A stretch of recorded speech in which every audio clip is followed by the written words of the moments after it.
दोस्तों, the dark files में आपका स्वागत है। आज की सच्ची कहानी इंदौर के एक कपल्स राजा रघुवंशी और सोनम रघुवंशी की है। इंदौर के साकार नगर में राजा रघुवंशी का घर 11 मई 2025 को खुशियों से गूंज रहा था। उस दिन राजा रघुवंशी, जो कि 30 साल का नवजवान ट्रांसपोर्ट कारोबारी था, उसने 27 साल की सोनम के साथ 7 फेरे लिए। दोनों की आंखों में एक दूसरे के लिए बेपनाह मोहब्बत थी और चेहरों पर हनीमून की उमंग। शादी के बाद एक रात राजा ने सोनम से कहा, सोनम, हम शिलांग चलेंगे। शादी के ठीक 9 दिन बाद राजा और सोनम अपने सपनों की यात्रा पर निकल पड़े। इंदौर से बेंगलुरु, फिर गुवाहाटी। वहां मां कामाख्या देवी के मंदिर में माथा टेकने के बाद वे 23 मई को शिलांग पहुंचे। शिलांग की ठंडी हवाएं और हरी भरी वादियां मानो उनकी प्रेम कहानी का इंतजार कर रही थीं। उसी दिन दोपहर 1:43 पर राजा ने अपनी मां उमा को फोन किया। मां, यहां का हर नजारा जादुई है, उसने उत्साह से कहा। पीछे से सोनम की हंसी गूंजी। राजा रील बनाने की बात कर रहा है मां, कहता है सारी दुनिया को दिखाएंगे हमारा हनीमून।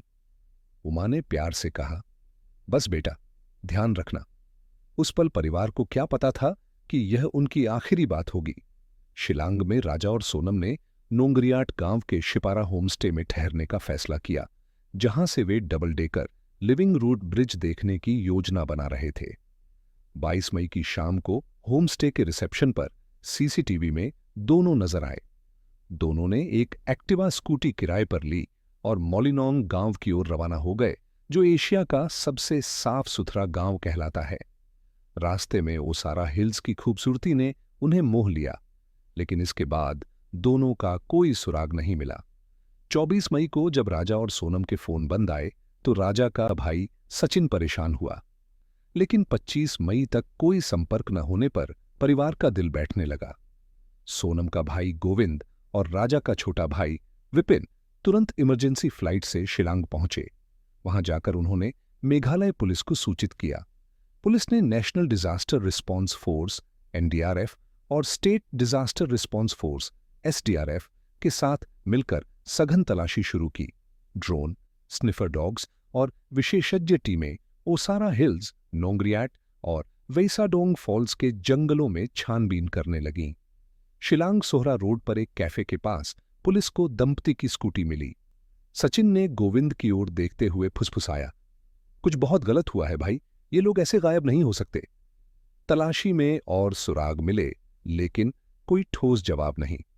फिर 2 जून को एक खबर ने परिवार को हिलाकर रख दिया।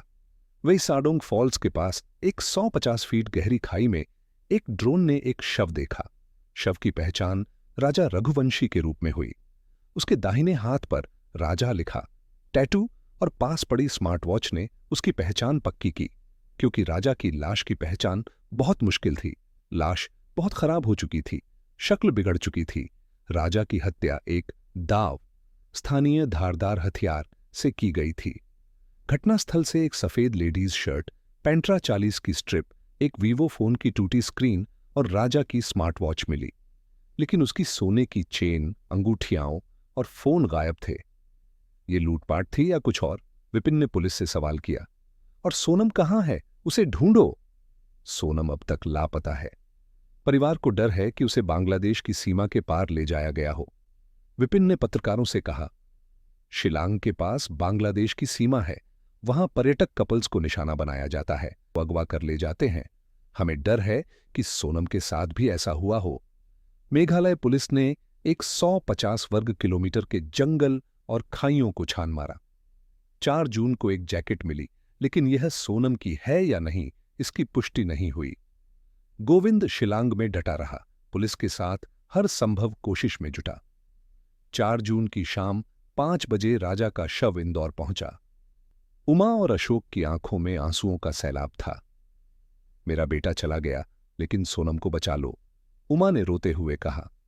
परिवार ने मेघालय पुलिस पर लापरवाही का आरोप लगाया। पहले दिन से पुलिस ने गंभीरता नहीं दिखाई, विपिन ने गुस्से में कहा। होटल मैनेजर, चाय की दुकान वाला, गाइड, सबने राजा और सोनम को आखिरी बार देखा। फिर भी कोई ठोस पूछताछ नहीं हुई। पुलिस की जांच ने कई सवाल। स्कूटी घटनास्थल से 25 किलोमीटर दूर क्यों मिली? खाई में 5 फीट की दीवार थी, फिर राजा गिरा। कैसे? आत्महत्या की बात असंभव थी। क्या इस हत्या में सोनम का हाथ है? क्योंकि घटनास्थल जहां राजा की लाश मिली थी, वहां से 25 किलोमीटर दूर एक्टिवा मिली। क्या राजा की हत्या के बाद हत्यारे एक्टिवा को चलाकर वहां लाए थे, या फिर सोनम ने? यह जांच का विषय है, क्योंकि फिलहाल में बहुत सी ऐसी घटना घटी है जहां पत्नी ने अपने आशिक के साथ मिलकर अपने पति की हत्या करवा दी। यह भी हो सकता है कि सोनम को अगवा कर लिया गया हो, यह फिर उसकी भी हत्या कर दी गई हो। इस शादी से राजा और सोनम बहुत खुश थे। उनकी शादी उनकी मर्जी से हुई थी। वे इंदौर से घूमने आए थे, उनकी कोई दुश्मनी नहीं थी। अगर कुछ हुआ तो स्थानीय लोगों का हाथ हो सकता है, विपिन ने दावा किया। मेघालय पुलिस ने हत्या का केस दर्ज किया और एक स्पेशल इन्वेस्टिगेशन टीम बनाई। ईस्ट खासी हिल्स के पुलिस अधीक्षक विवेक सीएम ने बताया कि घटनास्थल से एक नया चमचमाता दांव बरामद हुआ जो हत्या की पुष्टि करता है। इंदौर में एक ज्योतिषी ने परिवार से कहा, सोनम जिंदा है। परिवार ने इसे आखिरी उम्मीद माना। हमें बस सोनम चाहिए, गोविंद ने शिलांग में पुलिस से कहा। सोनम के पिता, जो पैरालाइज्ड हैं, बेटी की सलामती की दुआ मांग रहे हैं। मेघालय में पर्यटकों की सुरक्षा पर सवाल उठ रहे हैं। राजा की हत्या क्यों हुई? सोनम कहां है? क्या बांग्लादेश की सीमा के पास अपराधी गिरोह सक्रिय है? और सबसे बड़ा सवाल, क्या सोनम कभी अपने परिवार के पास लौट पाएगी? राजा और सोनम की कहानी, जो प्यार और उमंग से शुरू हुई थी, अब एक अनसुलझी गुत्थी बन चुकी है। शिलांग की धुंधली वादियां अपने राज छिपाए बैठी हैं। परिवार, पुलिस और शायद पूरा देश उस दिन का इंतजार कर रहा है जब सोनम की मुस्कान फिर से सामने आए और इस दर्दनाक कहानी का कोई सुखद अंत हो। सोनम के मिलने के बाद ही इस कहानी से पर्दा उठेगा कि राजा और सोनम के साथ घटना वाले दिन क्या हुआ था। जैसे इस कहानी में जो भी अपडेट्स आएंगे, आपको हम जरूर आगे आने वाली कहानी में बताएंगे। दोस्तों, ये कहानी आपको कैसी लगी कमेंट्स कर जरूर बताएं। मिलते हैं एक नई कहानी के साथ। तब तक आप अपना ख्याल रखिए। जय हिंद।